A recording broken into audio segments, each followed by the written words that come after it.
नमस्कार भाइयों, कैसे हो आप लोग। उम्मीद कहते हैं आप सभी लोग अच्छे होंगे। मेरे प्यारे भाइयों, अगर आप लोग आरपीएफ कांस्टेबल का पेपर देने जा रहे हो तो आपके एग्जाम के लिए और आप लोगों के लिए क्लास रामबाण साबित होने वाली है, क्योंकि इस क्लास के माध्यम से हम आपको जीके जीएस के बारे क्वेश्चन कराने वाले हैं जो आपके आरपीएफ कांस्टेबल एग्जाम के लिए इंपॉर्टेंट है और आपके एग्जाम में पूछे गए प्रश्न है। क्लास शुरू होने से पहले आप सभी लोगों से एक ही रिक्वेस्ट है, अगर आपको क्लास पसंद आती है तो मेरे भाई क्लास को लाइक कर देना, अपने तमाम दोस्तों के पास क्लास को शेयर कर देना, और अगर अभी तक आप लोगों ने अपने इस चैनल को सब्सक्राइब नहीं किया, चैनल को आप लोगों को सब्सक्राइब जरूर कर लेना। चलिए फिर स्टार्ट करते हैं। पहला क्वेश्चन आपकी स्क्रीन पर क्वेश्चन आप लोगों से पूछा जा रहा है, निम्नलिखित में से कौन सा बाग संरक्षित क्षेत्र सबरीमाला के किस संरक्षित क्षेत्र में है, बताइए क्या होगा इसका सही जवाब। तो यहाँ पर आपका सही जवाब हो जाएगा कि निम्नलिखित में से जो हमारा क्या भैया पेरियार, क्योंकि ये पेरियार बाग है जो कि संरक्षित क्षेत्र सबरीमाला के संरक्षित क्षेत्र में है, यानी ऑप्शन नंबर क्या हो जाएगा, पेरियार यहाँ पर आपका बिल्कुल सही जवाब हो जाएगा। ठीक है, अगला क्वेश्चन देखिए। अगला क्वेश्चन है, उत्तोलक के संचालन के लिए बाह्य रूप से लगाए गए बल को क्या कहते हैं। आपको बताना उत्तोलक के संचालन के लिए बाह्य रूप से लगाए गए बल को क्या कहते हैं। बल कहते हैं, गति कहते हैं, प्यास कहते हैं, भार कहते हैं, क्या कहते हैं। तो यहाँ पर आपका सही जवाब हो जाएगा, उत्तोलक के संचालन के लिए बाह्य रूप से लगाए गए बल को प्यास कहते हैं। क्या कहते हैं भैया, प्यास कहते हैं। ऑप्शन नंबर थर्ड यहाँ पर आपका बिल्कुल सही जवाब हो जाएगा। ठीक है, चलिए अगला क्वेश्चन देखते हैं। अगला क्वेश्चन आपकी स्क्रीन पर क्वेश्चन दे रखा है, किसके कार्यकाल के दौरान कारखाना अधिनियम 1881 में पारित हुआ था। डफरिन के कार्यकाल में, रिपन के कार्यकाल में, मेयो के कार्यकाल में या लिटन के कार्यकाल में, बताओ इसका सही जवाब क्या हो जाएगा। तो यहाँ पर आपका बिल्कुल सही जवाब हो जाएगा कि भैया लॉर्ड रिपन के कार्यकाल के दौरान कारखाना अधिनियम 1881 पारित हुआ था। ऑप्शन नंबर यहाँ पर आपका सेकंड बिल्कुल सही जवाब हो जाएगा भैया, ऑप्शन नंबर सेकंड यहाँ पर आपका बिल्कुल सही जवाब हो जाएगा। अगला क्वेश्चन देखिए।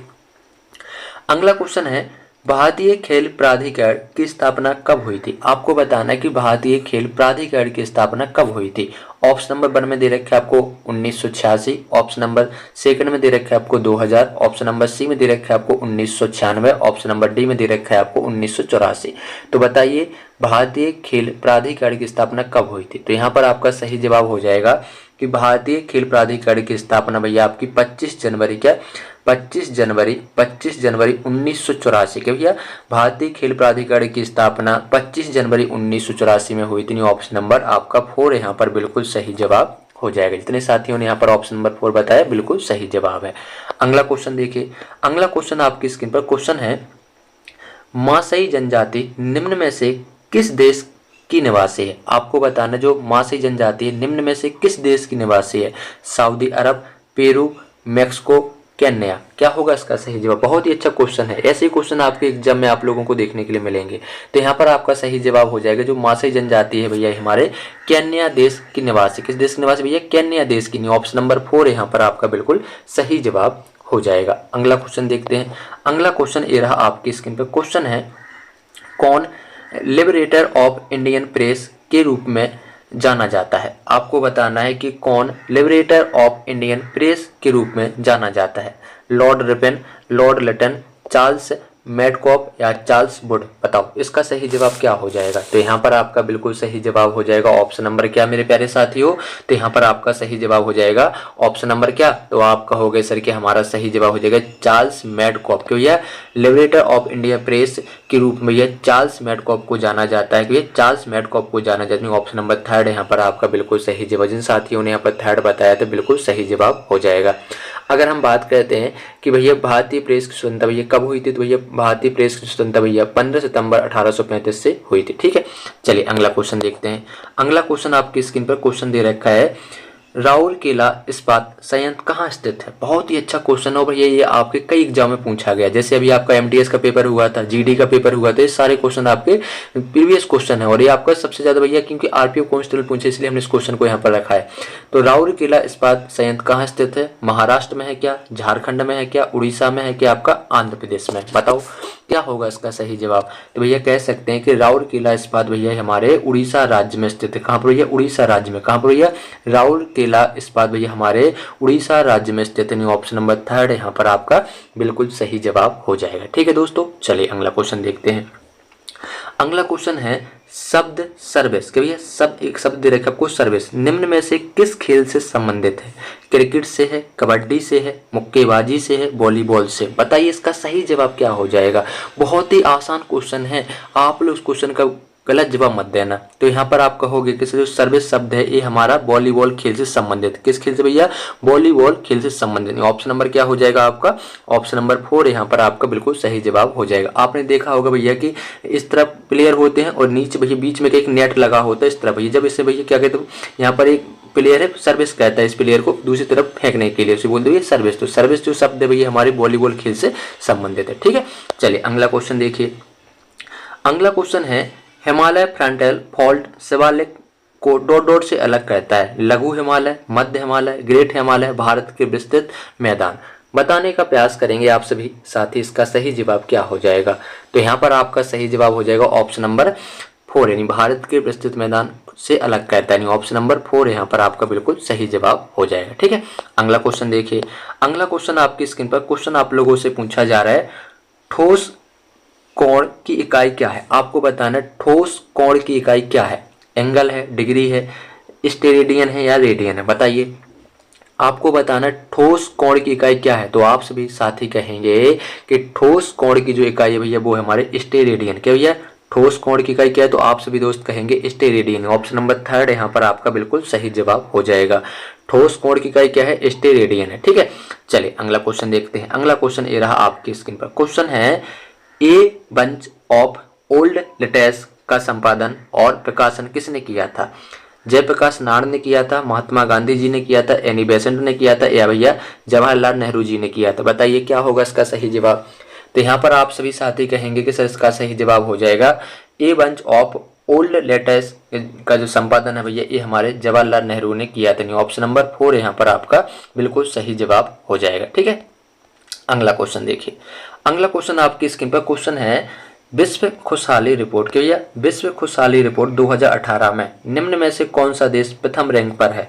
फिनलैंड है आपका, नॉर्वे है आपका, डेनमार्क है आपका, आइसलैंड है। क्या होगा इसका सही जवाब? तो यहाँ पर आपका बिल्कुल सही जवाब हो जाएगा ऑप्शन नंबर क्या भैया? फिनलैंड। ऑप्शन नंबर 1 यहाँ पर आपका बिल्कुल सही जवाब हो जाएगा। अगला क्वेश्चन है कि एरिंस किसे कहा जाता है? आपको बताना है एरिंस किसे कहा जाता है। क्या होगा इसका सही जवाब? तो आप सभी का आंसर आना चाहिए। तो आप सभी साथी कहेंगे एरिंस सर एरोमेटिक हाइड्रोकार्बन को कहते हैं। कैसे भैया एरिंस किसे कहते हैं? एरोमेटिक हाइड्रोकार्बन को कहा जाता है। कैसे कहा जाता है? तो एरिंस भैया एरोमेटिक हाइड्रोकार्बन को कहा जाता है। ऑप्शन नंबर 1 यहाँ पर आपका बिल्कुल सही जवाब हो जाएगा। आपको आप लोगों को एल्केन्स नहीं लगाना, आपको लगाना भैया एरोमेटिक हाइड्रोकार्बन।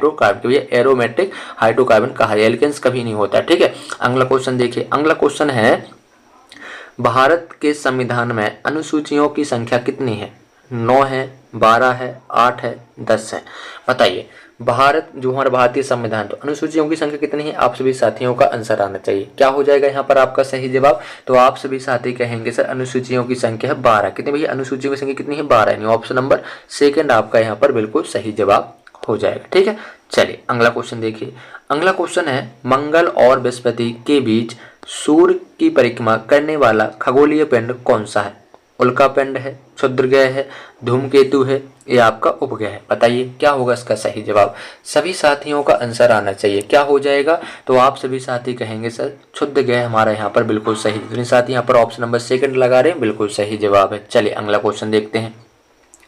अगला क्वेश्चन आपकी स्क्रीन पर क्वेश्चन पूछा जा रहा है केसी भेयर के अनुसार भारत का संविधान डॉट डॉट है। आयत संघीय है, समयवादी है, एक है या संघीय है। बताइए आपको बताना है केसी भेयर के अनुसार भारत का संविधान डॉट डॉट है कैसा है? तो आप सभी साथी कहेंगे आयत संघीय है। ऑप्शन नंबर 1 यहाँ पर आपका बिल्कुल सही जवाब हो जाएगा। ठीक है, क्वेश्चन स्क्रीन पर क्वेश्चन पूछा जा रहा है राजीव गांधी खेल रत्न पुरस्कार के अंतर्गत किसी खिलाड़ी द्वारा उत्कृष्ट प्रदर्शन किए जाने पर पुरस्कार के रूप में रुपए डॉट डॉट दिए जाते हैं। 2 करोड़ रुपए दिए जाते हैं, 1 करोड़ रुपए दिए जाते हैं, 7.5 लाख रुपए दिए जाते हैं, 1.5 लाख रुपए दिए जाते हैं। बताइए क्या होगा इसका सही जवाब? सभी साथियों का आंसर आना चाहिए। तो यहाँ पर आपका सही जवाब हो जाएगा 7.5 लाख रुपए दिए जाते हैं। कितने रुपए भैया? 7.5 लाख रुपए दिए जाते हैं। ऑप्शन नंबर 3 यहाँ पर आपका बिल्कुल सही जवाब हो जाएगा। अगला क्वेश्चन देखिए।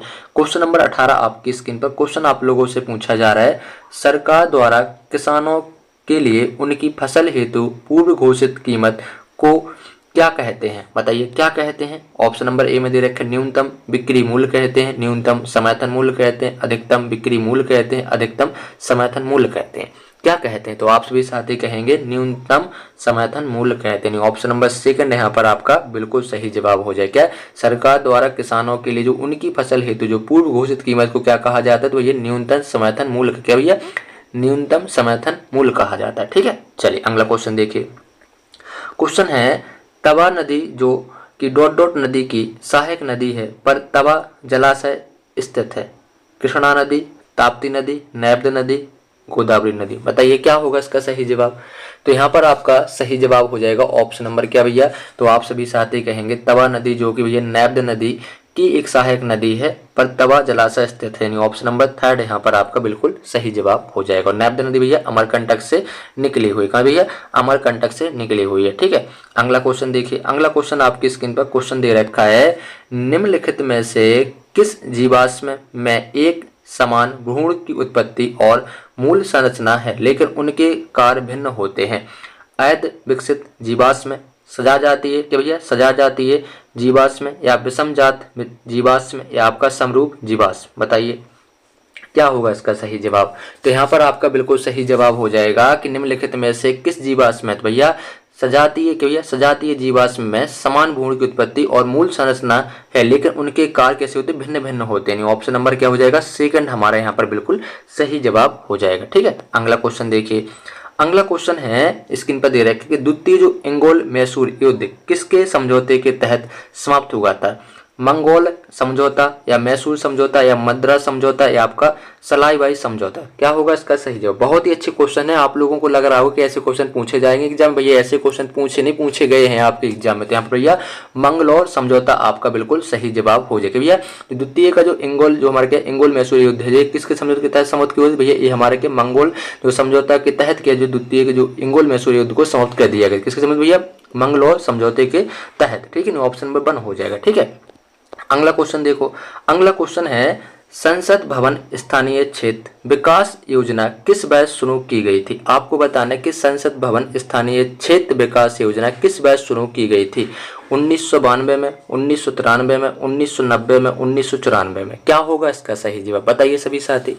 तो यहाँ पर आपका सही जवाब हो जाएगा कि भैया संसदीय भवन स्थानीय क्षेत्र विकास योजना भैया ये आपकी कब, तो भैया 1993 बैच में शुरू, कब भैया 1993 बैच में शुरू की गई। कब की गई भैया, 1993 बैच में शुरू की गई थी। अगला क्वेश्चन देखिए। अगला क्वेश्चन है आपकी स्क्रीन पर दे रखा है, कुक जलडमरू मध्य निम्न में से किस देश में स्थित है। आपको बताना है कि कुक जलडमरू मध्य निम्न में से किस देश में स्थित है, रूस में है, ऑस्ट्रेलिया में है, ईरान में है, न्यूजीलैंड में। बताने का प्रयास करो इसका सही जवाब क्या हो जाएगा। तो आप सभी साथी कहेंगे सर कि ये हमारे भैया न्यूजीलैंड देश में, कहाँ पर, ये न्यूजीलैंड देश में। ऑप्शन नंबर 4 यहाँ पर आपका बिल्कुल सही जवाब हो जाएगा। ठीक है, क्या हो जाए भैया, ऑप्शन नंबर 4 यहाँ पर आपका बिल्कुल सही जवाब हो जाएगा। अगला क्वेश्चन देखिए। क्वेश्चन स्क्रीन पर क्वेश्चन पूछा जा रहा है, निम्नलिखित में से किस संविधान संशोधन अधिनियम के द्वारा मतदाता की आयु को 21 वर्ष से घटाकर 18 वर्ष कर दिया गया है। आपको बताना है कि भैया वह कौन सा संविधान संशोधन अधिनियम हुआ था जिसके द्वारा मतदाता की जो आयु है वो 21 वर्ष से घटाकर 18 वर्ष कर दी गई है। चलिए ऑप्शन देख लेते हैं। जैसे ऑप्शन नंबर 1 में आपको दे रखा है 44वां संविधान संशोधन अधिनियम। ऑप्शन नंबर बी में दे रखा है आपको 42वां संविधान संशोधन अधिनियम। ऑप्शन नंबर सी में दे रखा है आपको 69वां संविधान संशोधन अधिनियम। और ऑप्शन नंबर 4 में दे रखा है 61वां संविधान संशोधन अधिनियम। तो क्या हो जाएगा इसका आपका सही जवाब। तो आप कहोगे सर जो हमारा 61वां संविधान संशोधन अधिनियम हुआ था इसके अंतर्गत क्या जो भैया मतदाता की जो भैया 21 वर्ष से आयु घटाकर कितनी वर्ष कर दी भैया, 18 वर्ष कर दी। भैया पहले भैया वोट डालने का जो अधिकार था भैया 21 वर्ष को, तब हमको वोट डालने का अधिकार मिलता, लेकिन भैया जैसे ही हमारा 61वां संविधान संशोधन हुआ तो इसके द्वारा क्या भैया 21 वर्ष से 18 वर्ष कह दीजिए। अगर आप 18 वर्ष के हो जाते तो आपको वोट डालने भैया मत का अधिकार मिल जाता है। ठीक है, चलिए अगला क्वेश्चन देखते हैं। अगला क्वेश्चन आपकी स्क्रीन पर क्वेश्चन दे रखा है, भारत के संविधान का संरचनात्मक भाग डॉट डॉट से लिया गया। भारत सरकार अधिनियम 1919 से लिया गया, भारत सरकार अधिनियम भैया 1935 से लिया गया, भारत सरकार अधिनियम भैया 1858 से लिया गया है, भारत सरकार अधिनियम भैया 1909 से लिया गया। तो क्या होगा इसका सही जवाब। तो सभी साथी कहेंगे सर कि भैया भारत का जो संविधान संरचना भाग है भैया भारत सरकार अधिनियम भैया 1935 से लिया। किस लिए भैया, भारत सरकार अधिनियम 1935 से लिया गया। ऑप्शन नंबर सेकंड आपका बिल्कुल सही जवाब हो जाएगा। चलिए अगला क्वेश्चन देखते हैं। अगला क्वेश्चन है, द्वितीय गोलमेज सम्मेलन कब आयोजित किया गया था? आपको बताना द्वितीय गोलमेज सम्मेलन कब आयोजित किया गया था।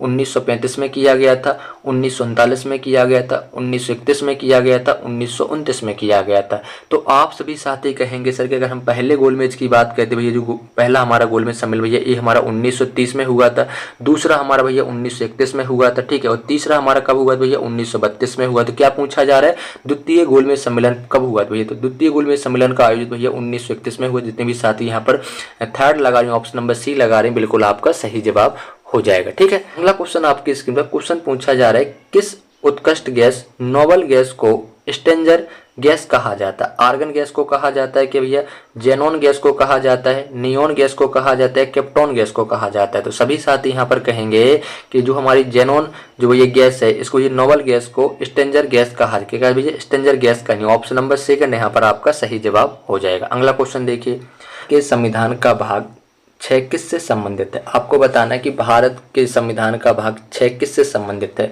राज्य सरकार से है, राजनीति के निर्देशक। अगला प्रश्न है, भारत के संविधान का भाग 6 किससे संबंधित है?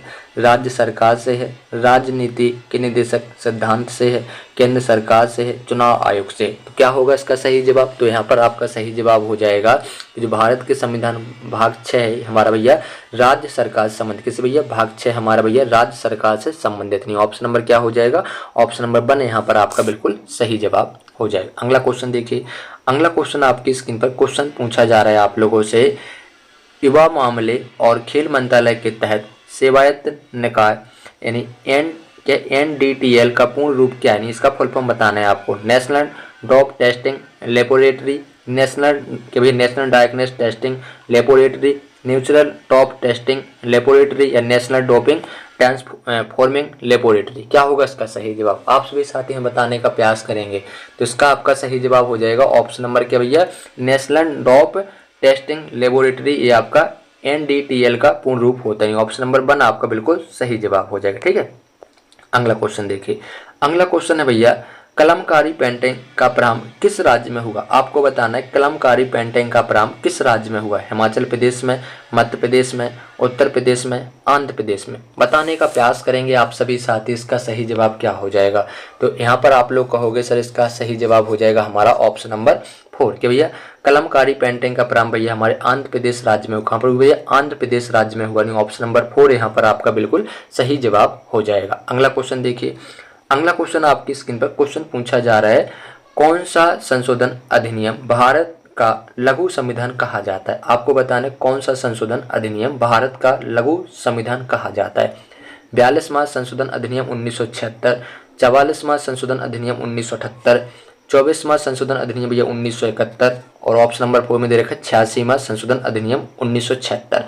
बताइए तो किस संशोधन को भैया लघु संविधान कहा जाता है? तो आप सभी साथी कहेंगे जो सर हमारा 42वां संशोधन अधिनियम 1976 में हुआ था, इसी को क्या भैया लघु संविधान कहा जाता नहीं। ऑप्शन नंबर 1 आपका बिल्कुल सही जवाब हो जाएगा। क्यों कहा जाता है अगर इसके ऊपर हम चर्चा करते हैं तो आपको पता होना चाहिए कि जो हमारा 42वां संविधान संशोधन के द्वारा क्या प्रस्तावना पहली बार कि भैया संशोधन किया गया था। क्या पहली बार प्रस्तावना में? अगर क्वेश्चन हम आपसे पूछें कि बताइए अभी तक प्रस्तावना में कितनी बार संशोधन हुआ है, तो आपको बताना कि प्रस्तावना में जो सर हमारी प्रस्तावना भारतीय संविधान केवल एक ही बार इसमें संशोधन हुआ है। और अगर हम आपसे पूछें कौन कौन शब्द जोड़े गए थे भैया? 3 शब्द जोड़े गए। कौन भैया? धर्मनिरपेक्ष, समाजवाद, अखंडता। के भैया धर्मनिरपेक्ष, समाजवाद, अखंडता, ये हमारे 3 शब्द जोड़े गए थे, ठीक है। और इसी के अंतर्गत भैया जो हमारा मूल संविधान बन के तैयार हुआ था उस समय भैया हमारे के मौलिक कर्तव्यों की संख्या 0 थी। और जैसे ही हमारा 42वां संविधान संशोधन 1976 में होता है तो इसके अंतर्गत हमारे क्या भारतीय संविधान भैया 10 मौलिक कर्तव्य जोड़े गए थे। भैया 10 मौलिक कर्तव्य जोड़े गए थे, ठीक है। और वर्तमान में कितने हैं? तो वर्तमान भैया हमारे 11 मौलिक कर्तव्य है। और भैया जो 11 में कब जोड़ा गया? तो भैया तो हमारे जो 86वां संशोधन हुआ था इसके अंतर्गत क्या हमारा भैया 2002 में हुआ था। इसके अंतर्गत हमारा एक मौलिक कर्तव्य जोड़ा गया, जैसे भैया जिसमें क्या वर्ण किया भैया 6 से 14 वर्ष के विद्यार्थी जो बच्चे हैं उनको भैया निःशुल्क शिक्षा का प्रदान किया गया, ठीक है। चलिए अगला क्वेश्चन देख लेते हैं। अगला क्वेश्चन आपकी स्क्रीन पर कि दक्षिण अफ्रीका का वह क्रिकेटर खिलाड़ी कौन था जिसने मई 2018 में संन्यास की घोषणा की थी? ऑप्शन नंबर ए में दे रखा है जैसे आपको यहाँ पर लुंगी, ऑप्शन नंबर बी में दे रखा है आपको डेविड, ऑप्शन नंबर सी में देखो काकिसो, ऑप्शन नंबर डी में देखो आपको एबीडी। बताइए, या एबीडी डिविलियर्स। ठीक है, तो क्या हो जाएगा इसका सही जवाब? तो आप सभी साथी कहेंगे सर कि इसका तो जो सही जवाब हो जाएगा वो हो जाएगा हमारा यहाँ पर एबीडी डिविलियर्स बिल्कुल सही जवाब हो जाएगा। ठीक है, चलिए अगला क्वेश्चन देखते हैं। अगला क्वेश्चन आपकी स्क्रीन पर क्वेश्चन दे रखा है, फुटबॉल मैच की अवधि जिसमें अतिरिक्त समय को नहीं गिना जाता है। आपको बताना है फुटबॉल मैच की अवधि जिसमें अतिरिक्त समय को नहीं गिना जा सकता कितनी होती है? 30 मिनट होती है, 60 मिनट होती है, 3 घंटे की होती है, 90 मिनट की होती है? बताओ। नहीं बताओ आप लोग। तो यहाँ पर आपका सही जवाब हो जाएगा, आपका होगा सर फुटबॉल मैच की जो अवधि है जिसमें भाई अतिरिक्त समय को नहीं गिना जाता कितनी होती, मतलब कितनी अवधि होती है इसकी? तो भैया ये होती है आपकी 90 मिनट की अवधि होती है। ऑप्शन नंबर 4 यहाँ पर आपका बिल्कुल सही जवाब हो जाए। अगला क्वेश्चन देखो, संसद के सदन पर निम्न में से कौन सरकार की नीतियों की घोषणा करता है? ऑप्शन नंबर ए में अध्यक्ष, ऑप्शन नंबर बी में राष्ट्रपति, ऑप्शन नंबर सी में उपराष्ट्रपति, ऑप्शन नंबर 4 में प्रधानमंत्री। क्या होगा इसका सही जवाब? तो आप सभी साथी कहेंगे सर प्रधानमंत्री हमारा यहाँ पर बिल्कुल सही जवाब हो जाएगा। भैया प्रधानमंत्री जी क्या सरकार की नीतियों की घोषणा करते हैं। ऑप्शन नंबर 4 बिल्कुल सही जवाब है। ठीक है, अगला क्वेश्चन देखिए। अगला क्वेश्चन है, सिख धर्म के अंतिम गुरु। आपको बताना भैया सिख धर्म के अंतिम गुरु कौन थे, जिन्हें भैया मानव रूप गुरु भी कहते हैं? जैसे ऑप्शन नंबर ए में भैया गुरु हर राय, गुरु हर किशन, गुरु हर गोविंद, गुरु गोविंद सिंह। क्या होगा इसका सही जवाब? तो आप सभी साथी कहेंगे कि सर इसका सही जवाब हो जाएगा हमारा गुरु गोविंद सिंह। कि भैया सिख धर्म के जो अंतिम गुरु थे उनका नाम भैया गुरु गोविंद सिंह। ऑप्शन नंबर 4 यहाँ पर आपका बिल्कुल सही जवाब हो जाएगा। ठीक है, क्लियर है? एक बार आप सभी दोस्त बताएंगे कि जी सर क्लियर है। अगला क्वेश्चन देखिए। अगला क्वेश्चन आपकी स्क्रीन पर क्वेश्चन दे रखा है, क्लोरोफ्लोरोकार्बन को डॉट डॉट भी कहते हैं। आपको बताना है क्लोरोफ्लोरोकार्बन को डॉट डॉट भी कहते हैं।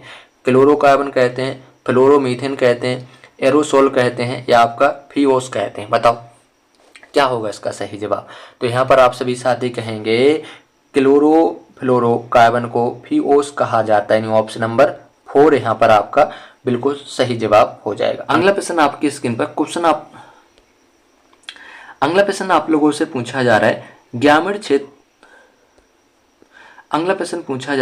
क्षेत्रों और छोटे कस्बों में स्वरोजगार अवसरों कौन सी योजना सृजित करती है? ऑप्शन नंबर ए में ग्रामीण रोजगार निर्माण कार्यक्रम, ऑप्शन नंबर बी में दे रखा है आपको प्रधानमंत्री ग्रामोदय योजना, ऑप्शन नंबर 3 में दे रखा है आपको प्रधानमंत्री जनधन योजना, ऑप्शन नंबर 4 में दे रखा है आपको स्वर्ण जयंती ग्राम स्वरोजगार योजना। बताओ क्या होगा इसका सही जवाब? तो यहाँ पर आपसे क्वेश्चन क्या पूछा जा रहा है? क्वेश्चन पूछा जा रहा है ग्रामीण क्षेत्रों और छोटे कस्बों में स्वरोजगार अवसरों कौन सी योजना सृजित करती है? ये कहती है आपकी ग्रामीण रोजगार निर्माण कार्यक्रम, ये योजना आपकी सृजित करती है। ऑप्शन नंबर 1 यहाँ पर आपका बिल्कुल सही जवाब हो जाएगा। क्वेश्चन है, निम्न में से कौन सा नाटक कालिदास ने लिखा? बहुत ही अच्छा क्वेश्चन है और हो सकता है कि आप लोग उस क्वेश्चन का जवाब भी सही बताओ।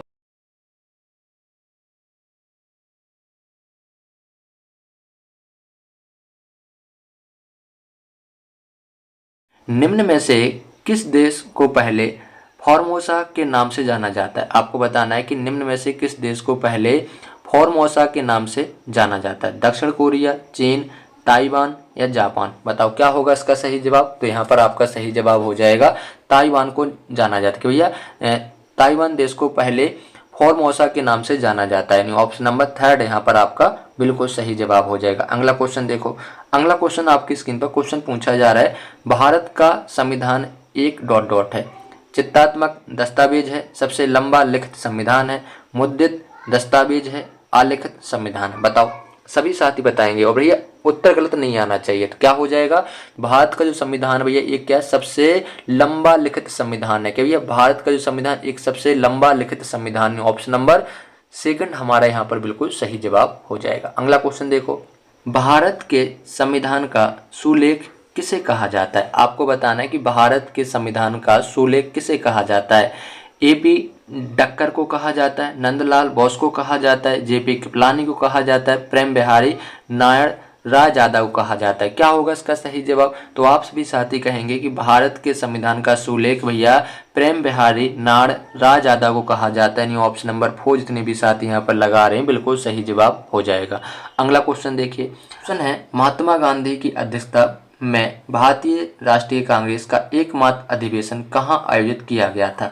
नागपुर में किया गया था, सूरत में किया गया था, बॉम्बे में किया गया था, आपका बेलगाम में किया गया था। कहाँ पर किया गया था? तो आप सभी साथी कहेंगे जो एकमात्र अधिवेशन भैया ये आपका बेलगाम में किया गया। ऑप्शन नंबर 4 यहाँ पर आपका बिल्कुल सही जवाब हो जाएगा। अगला क्वेश्चन देखिए, क्वेश्चन आपकी स्क्रीन पर दे रखा है, पूछा जा रहा है आप लोगों से, सापेक्ष गति में परस्पर क्रिया करने वाली दो सतहों के बीच कार्यरत घर्षण क्या है? चक्रीय घर्षण है, गतिज घर्षण है, सीमित घर्षण है या आपका स्थितिज घर्षण है? क्या होगा इसका सही जवाब? तो आप सभी साथी कहेंगे सर इसका सही जवाब हो जाएगा हमारा गतिज घर्षण। ऑप्शन नंबर 2 यहाँ पर आपका बिल्कुल सही जवाब हो जाएगा। ठीक है, अगला क्वेश्चन देखिए। अगला क्वेश्चन आपकी स्क्रीन पर, क्वेश्चन आप लोगों से पूछा जा रहा है, कौन सा अनुच्छेद देश के सभी नागरिकों के लिए समान नागरिक संहिता से संबंधित है? अनुच्छेद 44, अनुच्छेद 46, अनुच्छेद 50, अनुच्छेद 48? क्या होगा इसका सही जवाब? तो आप सभी का आंसर आना चाहिए अनुच्छेद 44। ऑप्शन नंबर 1 आपका बिल्कुल सही जवाब हो जाएगा। अगला क्वेश्चन देखो, अगला क्वेश्चन आपकी स्क्रीन पर, क्वेश्चन पूछा जा रहा है, बड़ी आंत के प्रथम भाग को क्या कहते हैं? आपको बताना भैया जो मानव शरीर की बड़ी आंत है उसके भैया जो प्रथम भाग होता है, फर्स्ट पार्ट होता है, उसको क्या कहा जाता है? तो आप सभी का आंसर आना चाहिए ऑप्शन नंबर क्या हो जाएगा भैया? सीकम कहते हैं। क्या कहते हैं भैया?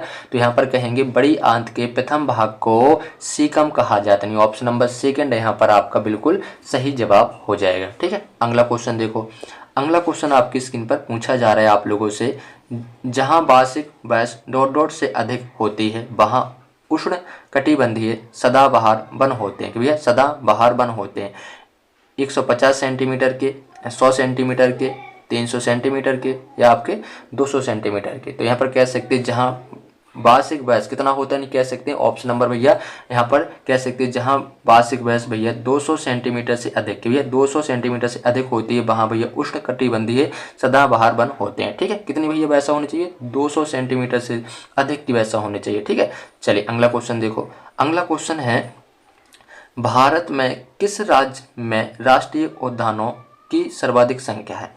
आपको बताना है कि भारत में किस राज्य में राष्ट्रीय उद्यानों की सर्वाधिक संख्या है।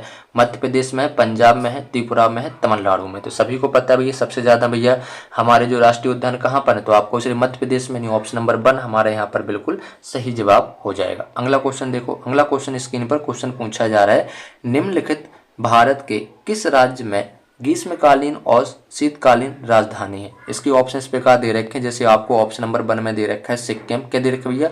ऑप्शन नंबर 1 में दे रखा है आपको सिक्किम, ऑप्शन नंबर बी में दे रखा है जम्मू और कश्मीर, ऑप्शन नंबर 3 में उत्तराखंड और ऑप्शन नंबर 4 में राजस्थान। क्या हो जाएगा इसका सही जवाब? तो आप सभी साथी कहेंगे सर इसका सही जवाब हो जाएगा जम्मू और कश्मीर, बिल्कुल सही जवाब हो जाएगा। ठीक है, अगला क्वेश्चन देखो, अगला क्वेश्चन आपकी स्क्रीन पर, क्वेश्चन आप लोगों से पूछा जा रहा है, बताना है प्रतिरक्षा विज्ञान के जनक कौन है? एडवर्ड जेनर है, एंटोनो वैन ल्यूवेनहॉक हैं, रॉबर्ट कॉच हैं या आपका कॉल लियोनेस है? कि भैया लियोनेस है। बताओ इसका सही जवाब क्या हो जाएगा? तो यहाँ पर आपका हो गया कि सर इसका सही जवाब हमारा ऑप्शन नंबर यानी क्या कहेंगे एडवर्ड जेनर। तो भैया प्रतिरक्षा विज्ञान के जनक कौन है? तो आप सभी दोस्त कहेंगे एडवर्ड जेनर है। ठीक है, अगला क्वेश्चन देखिए, अगला क्वेश्चन है, इंटरनेट कैफ, एटीएम बूथ और कॉल सेंटर किसके उदाहरण हैं? तृतीयक सेक्टर के हैं, चतुर्थ सेक्टर के हैं, द्वितीयक सेक्टर के हैं, प्रथम आपके प्राथमिक जो सेक्टर है उसके हैं। बताओ। तो आप सभी को पता है मेरे प्यारे भाइयों, कितनी बार हमने आपको सिखाया, जब भी आपसे इंटरनेट या आपका एटीएम, जब भी भाई क्या कोई इलेक्ट्रॉनिक चीज़ें होती हैं तो वहाँ पर आपको ये द्वितीयक सेक्टर उसका उदाहरण होता है कि इसका उदाहरण ये द्वितीयक सेक्टर के उदाहरण। ऑप्शन नंबर 3 यहाँ पर आपका बिल्कुल सही जवाब हो जाएगा। तो आप लोगों को इस क्लास के माध्यम से जीके जीएस के वह क्वेश्चन कराए हैं जो आपके एग्जाम के लिए इंपॉर्टेंट है, और उम्मीद करते हैं कि आप लोग क्लास पसंद आई। क्लास को लाइक कर देंगे, अपने तमाम दोस्तों के पास शेयर कर देंगे, और अगर अभी तक आप लोगों ने चैनल को सब्सक्राइब नहीं किया तो आप लोग अपने चैनल को जरूर सब्सक्राइब कर दें। कमेंट बॉक्स में आपको जरूर बताना है आपका पेपर कब है। हम लोग मिलते हैं फिर नई क्लास, तब तक के लिए जय हिंद जय भारत।